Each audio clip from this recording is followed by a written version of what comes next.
Yo, guys, here we are. Beautiful Wednesday afternoon in sunny Manchester. There you go. You can see the green hills. Just waiting for people to jump on. I'm just enjoying a swamp juice, as I like to call it. Broccoli, kale, cabbage, you name it, it's in there. There's broccoli, lettuce. What else is in there? Ginger, apples, totally healthy. I mean, it's like a pint of Guinness, but good for you. So there you go. Hey, how you doing? Nice one, guys. Thanks for jumping on.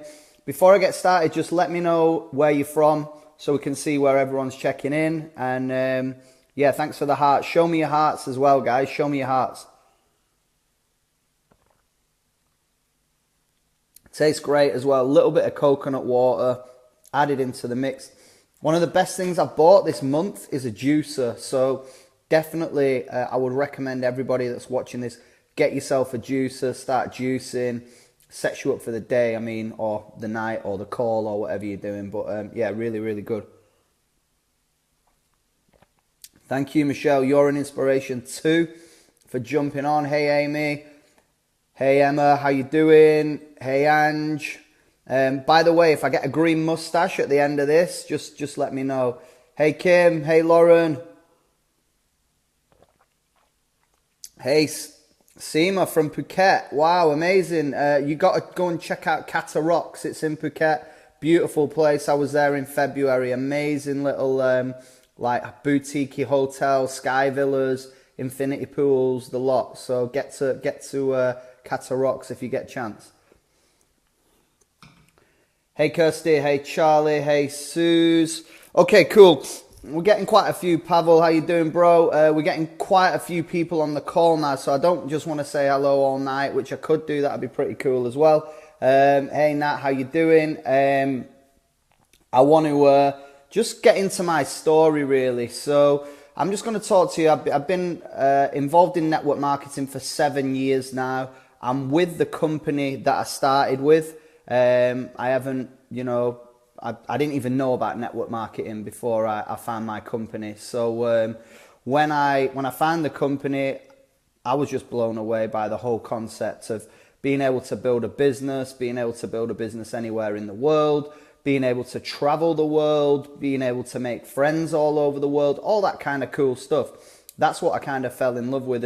And also being able to impact and help and share and look after other people around the world. So, hey Chris, hey Jody, how you doing? So that's kind of what lit me up. Obviously, money was a big part of it as well. Money isn't everything, but it's up there with oxygen, as Zig Ziglar says so well. And money just gives you choices. So the fact that I kind of I had the ability to make some income from it as well was great. I mean, I was just sat down today talking to a new girl who's just joined the industry, and her goals were like £500 a month part-time, and it was amazing, really. It was exactly the same as me. It was just like to pay a few bills, to earn a little bit of extra money on the side, bit of income, a bit of petrol money, pay the rent, beer tokens, whatever you want to call it. It was income that was just going to change your life, because if you add up 500, whether it's dollars, whether it's pounds, whether it's euros, over 12 months, that's £6,000. That's £6,000 on top of your check that you're doing in your current job. I fell in love with the part-time element. Jim Rohn talks about it, the magic of part-time, building a business part-time from anywhere in the world.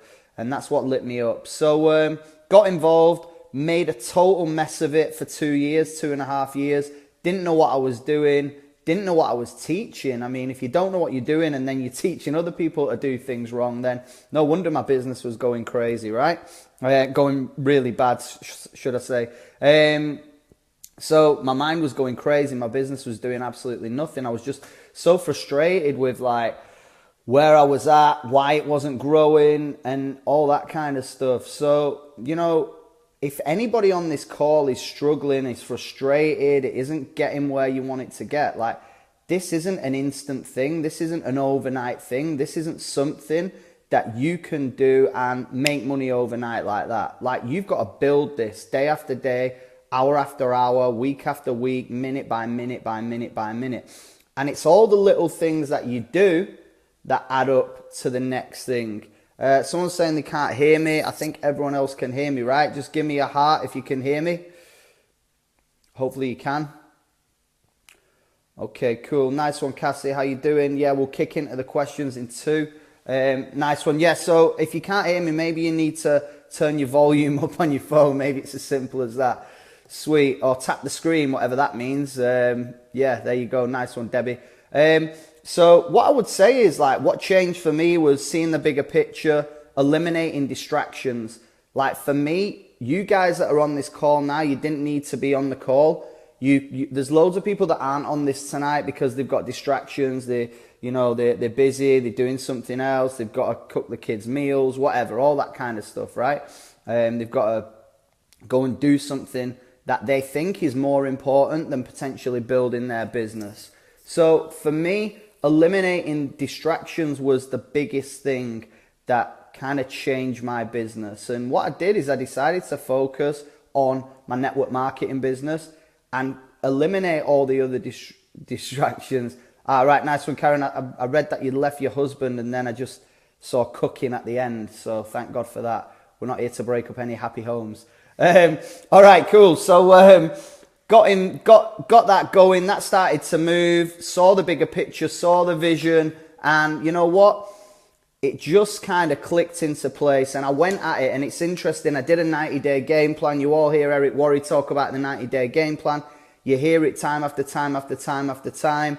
And you know what? It's interesting. I bet the majority of people on this call have never ever completed a 90-day game plan.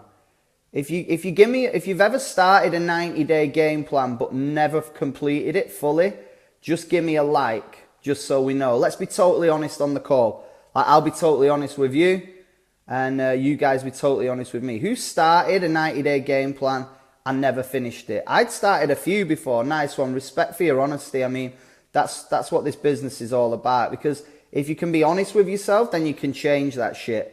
If you can't be honest, then you're bullshitting yourself and you think everything's great. Nice one. So there's a lot of honest people on here. Just smashing my kitchen up.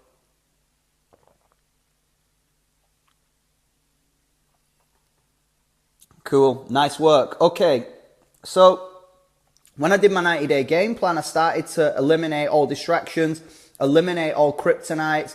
Kryptonites are the things that kind of get in the way of you achieving your goal. And,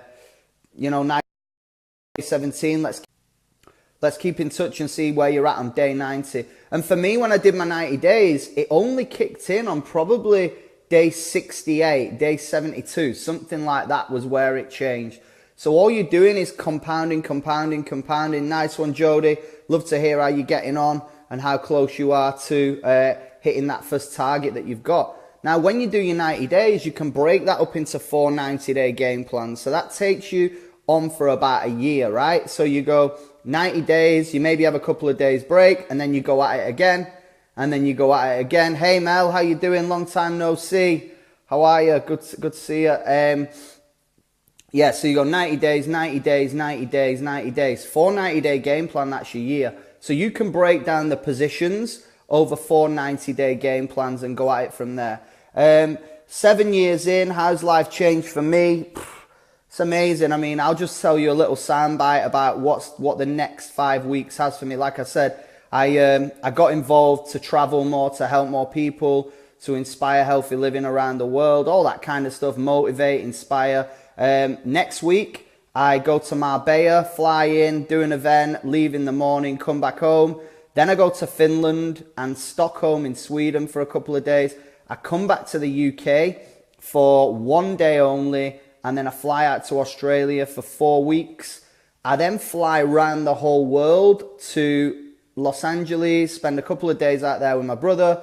Then I fly over to Atlanta. I'm doing something pretty crazy cool with John Maxwell, a big motivational speaking thing. which is going to be pretty epic. You guys don't know what's coming yet, but I'll keep you all in the loop. And yeah, so that's what the next 4 weeks and has in store for me. And all that is just helping more people, helping more people, helping more people, helping more people. And that's all I do. So yeah, thanks for jumping on. Let's kick off with the questions. Who wants to go first? Just fire it in there while I drink my green Guinness.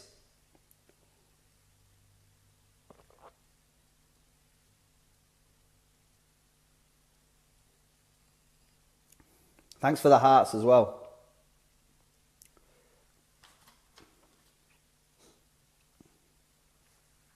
All right, how do you keep your team motivated? Nice one, Kate. So team motivation, very, very, very difficult to motivate somebody that doesn't want to be motivated. All you guys that are on this call, your dreams and your goals and your aspirations are far more important to you than they are to me. I want to help you get them. I want to help you get where you want to be. Like, I've got an email list of over 5,000 people. An email went out saying Facebook Live in a couple of hours. 174 people are on it. What does that tell you? So many people aren't motivated. They ain't motivated to do anything. They ain't motivated to change their lives. They ain't motivated to change the kids' lives. All that kind of stuff. So your goals are more important to you than they are to me. So if you can't motivate yourself, then how can I motivate you? I can help you. I can add to your motivation. I can put a fire underneath you. And that's all I can do. And I can lead from the front, should I say. So there's a great line in our industry. People do what you do. They don't do what you say. The easiest thing to do is show people how to do this business, not tell them. So show them what to do by doing it yourself. You're showing up on Facebook every day. You're posting. You're doing events. You're doing Facebook parties. You're doing Facebook Lives, you're doing videos, you're doing everything to grow your business. And if you keep doing it day after day after day after day after day, you'll get paid. That's as simple as that. Eventually, if you share a good idea enough with enough people, it'll fall on good ears. As simple as that. Okay, loads of questions have come by, so I kind of can't read them all. It's just do it. I'll just go with the flow. Whoever comes in next, that I see. What did you do when you lost teamies? Easy. Next. Same thing. You can't motivate people that don't want to do it. Like if people don't want to work with me, then I can't work with them. I have this kind of mentality. If people don't sign up with my business, I'll make sure that was the worst decision they ever made in their life. That's my mentality. If people leave and don't work with me, I'll make sure that was the worst decision that they ever made in their life. I won't do anything bad to them. That's totally fine that they've gone on their journey. But I want to make sure that I have total success, total abundance, that they see what I'm doing and go, maybe I should have got involved when he told me about it. Maybe I shouldn't have left. And that's kind of how I motivate myself to keep going. Okay, cool. Single most important daily activity. Rosie, good question. I would say single most important daily activity is getting up and having already written a list of what you've got to do the day before. If you get up in the morning and you don't know what you've got to do that day and you're like, right, what have I got to do today? Like, how have I got, where do I start? You're already behind in the day. The day's starting to run you. If you don't run the day will run you. So your single most important daily activity is getting up, checking your to-do list and ticking off the thing that you really didn't want to do. That's the most important. So I've just started training every morning. I get up at 5 a.m. now. Now, I'm not a morning person, and this industry has allowed me to kind of be a bit chilled and get up when I want and work when I want. But what I've decided to do is go out there and actually start training and get the thing done that I kind of don't really want to do that much, get that done first thing in the day. So everything on top of that is a bonus. So I get up at 5 a.m. I go to the gym. I see a great personal trainer. He kicks my ass for an hour. And then I've done the thing that I probably wouldn't have done. Like I got up on Tuesday morning at 5 a.m., trained really, really hard. I'm telling you now, there is no way on earth I would have done that on my own. No way on earth. So I got we call it eating a frog for breakfast. Get rid of the most challenging thing that you've got to do early in the morning. The great thing about training early is everyone else is asleep, so I don't get interrupted by my business. You know, people aren't messaging me at 5 in the morning, 6 in the morning. I do my training, I come out of the gym, my endorphins are going crazy in my mind. I've got hip hop music blasting out of my car at 7 a.m. People think I'm crazy, I'm on drugs, but I'm not. I'm just high on life, I'm high on the business, I'm high on the fact that I've done what I said I was going to do. Most people in the world don't do what they say they were going to do. So that's that one, most important daily activity. Let me scroll down. Natalie, how can I attract new reps? What did you do with a new rep to help them set up? Attracting new reps is very, very easy. Number one tip, discover who you are and what you're all about. So discover who you are as a person. Who do you want to help? What's your story? Kind of what motivated you in the industry? What motivated you to join? What motivated you to take your product? What motivated you to share what you're doing with the rest of the world? Who are you as a person? What are your hobbies? And then what you can do is you can start to design a strategy or almost like a superhero of the person that you want to attract. So you write down all the attributes that you have and all the people that you want to help, and then you'll come up with some sort of profile of a person that you want in your business. So if you're a mum and you've got kids and they're under the age of 12 and you're working from home and you're struggling to pay bills, then there's no doubt in my mind that you will probably want to help and inspire other mums that are in the same situation as you. If you're a mum that's into CrossFit or into triathlons, then you're narrowing it down even further. You're being really focused on your niche, what your niche is going to be, who you're really trying to help. So for me, I'm trying to help personal trainers at the moment. I've got this big goal where I'm trying to help personal trainers all around the world get more their lives. Because when I was a personal trainer, all I was doing was working 24/7. I was piling up pounds in my bedroom. I had loads of notes piled up in my bedroom, and I got addicted to doing personal training sessions and collecting money. And to be honest with you, it had a shelf life. I couldn't do it forever. I was burnt out. I was tired. I had no energy. I started to... So yeah, guys, next question, just throw it in there. Throw in the next one. I think some of the other questions were like, how do you deal with negativity? For me, negativity is simple as that. Like, it's only true if you believe it to be true. Like, you've got ownership on what you allow people to say about you. You've got total ownership on what you allow people to say about you. Hey, Katie, how you doing? You all right? So you've got ownership on what anybody says about you. You've got total ownership. If they're telling you that you're building a cult, if you're a scam artist, if you're this, if you're that, if you believe that and you allow them to say that, then they're right. If someone calls you fat and you allow them to be right, then they're right. If someone calls you skinny, then if you allow them to be right, then they're right. You have the total choice on what you allow them to make you believe about yourself. Because it ain't true. I've been called everything under the sun from different people. People told me this industry was a load of shit. It would never work. I was wasting my time. I'd be better off selling steroids in the gym instead of nutritional supplements. Do you know what I mean? And I could have bought into that, but that was their stuff, and let them keep that.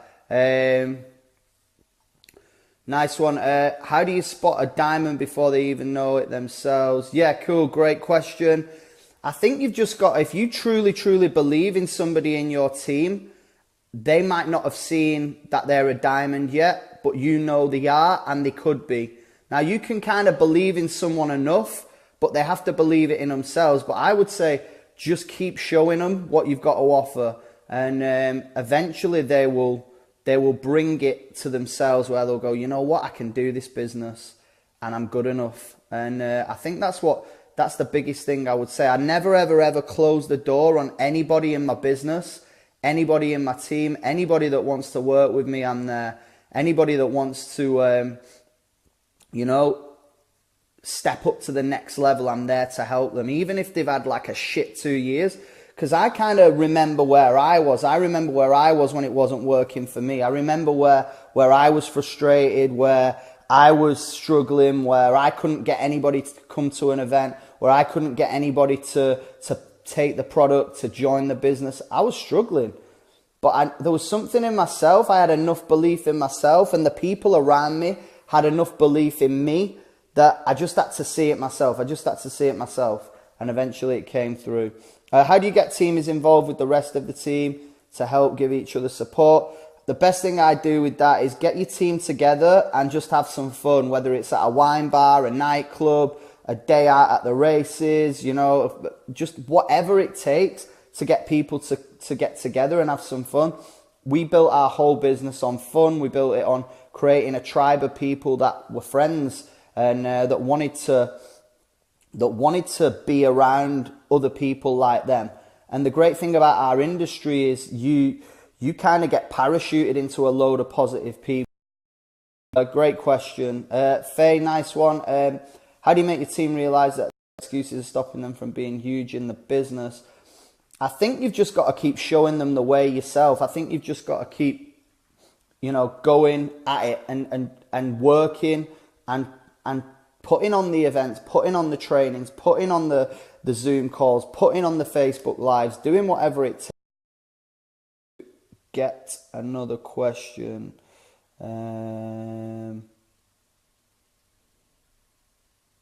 Charlie, great question. I want to do a small event in my area. What are your tips for the first event, as I have no idea where to begin?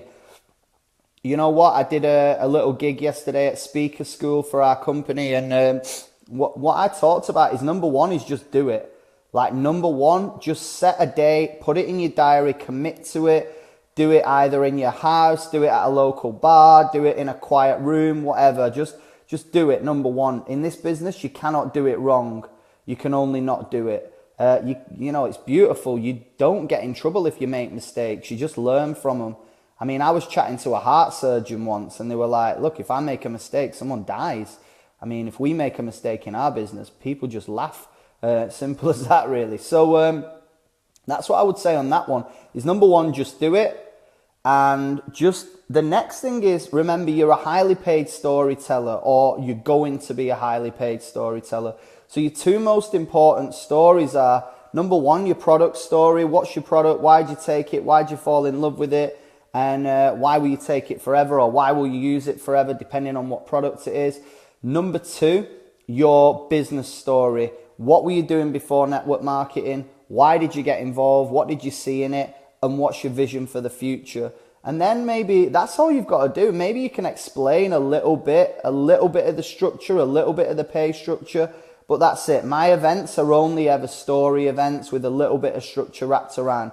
And then if you've got a couple of people that are in the room, that are in your business, then you can get them to stand up and just do a 30, 40-second testimonial on why they love the product and why they joined the business. Simple as that. But number one, just do it. Have some fun with it. Have a glass of Dutch courage, get a few wines down you, relax, make it fun. And you can't fail. Like I said, if you just keep doing it. The first events that I did, I saw Tammy earlier commented and said, I've done two Facebook parties now and no one's joined. Like, my answer to that is just keep going. Just keep going. Just keep doing them. Just keep doing them week after week after week after week after week. The thing that you've got to improve on is how you invite. So you've got to become a professional inviter. You might be an amateur at inviting people to things at the moment. So just keep inviting, and you'll get better. So when you speak to somebody, the first time I ever invited someone to a network marketing event, I didn't have a clue what I was even inviting them to, really. I was just like, yeah, it's a great event. People are making money. Come down. It's in a room. You don't have to put a suit on. Something like that. The other one that, like, as it started to grow, then I started to find out what their interest was first before I invited them. Find out what they want. Questions are always the answers. Then pitch your event around that. So if it was a guy that wanted to come to the event, I'd be like, mate, 90% women in our business. Just come down and you'll meet your future wife, something like that. Or you're into training, right, come down, I'm going to be talking about nutrition, mindset, blah, blah, blah. You're into online marketing, okay, our event's going to be about online marketing. So you've got to find out what people want and then provide the solution with your event and with your invite. So that's how I would invite people to the event. Let me just scroll down. Okay, Rachel, if you was to start again in the business from scratch, would you change anything on your approach? 100%. I would say I'm the best mentor that I've ever been now. My business is currently exploding in Finland. It's going crazy. The reason being, I found someone that's really, really, really teachable and who's done everything that I've said, that I've asked of her, like an absolute diamond from the start. And also I know the blueprint, I know exactly what to do, how to do it, and how to teach other people. So if I was to start again, I would actually do this business from the point of social media, from the word go. Brought into my business, I would teach them the way to build it, sat on your mobile phone, like sat at home, using your mobile, building it from there. And then the events that I did would be every week or every month. They would then be invitational, they would be experience and fun events where people would be having fun, building business and building relationships. To build realistic expectations about where those bills are and how to bring that money up in network marketing income. So I'll just do one more question, I think, and then I'm going to check out and throw my broadband router out the window, I think, then drive over it in my car. So any more questions? Any more questions before I finish this Facebook Live? By the way, we're going to be doing the same thing next week. So don't you worry if you didn't get your question answered. Same thing next week. So same time every week. Okay, nice one, Sasha. When I add new people, I tend to look at their statuses and drop a few comments, etc. Actually hard to have a conversation. So, okay, so what I would do is I would go and message people, and I would find out on their wall by looking at them if they've been on holiday recently, if they've been at the gym, give them a sincere compliment, and then tell them something that they already know to be true. So tell them something about where they've been, ask them a question about where they've been, ask them something about the profile picture that they put up, give them a sincere compliment, and then build the relationship that way. And then you can start to, what I do is I kind of see a conveyor belt of hooks going along where you can then start to pick into the conversation that you've started. So let's say you comment on, you add them, they put a beautiful picture of a beach and the family, right? So you add that person, let's say she's called Julie, for example. You go, hey Julie, thanks for the ad. I noticed your picture on my Facebook of your on the beach. Where were you? That looks beautiful. So then she comes back with, oh, that was in Spain. That was a place in Spain. Okay, cool. How long were you there for? So on and so forth. And you can start to build that conversation up, build that relationship. And obviously from questions, more questions are developed. And then all you've got to do is just keep bringing people in that way.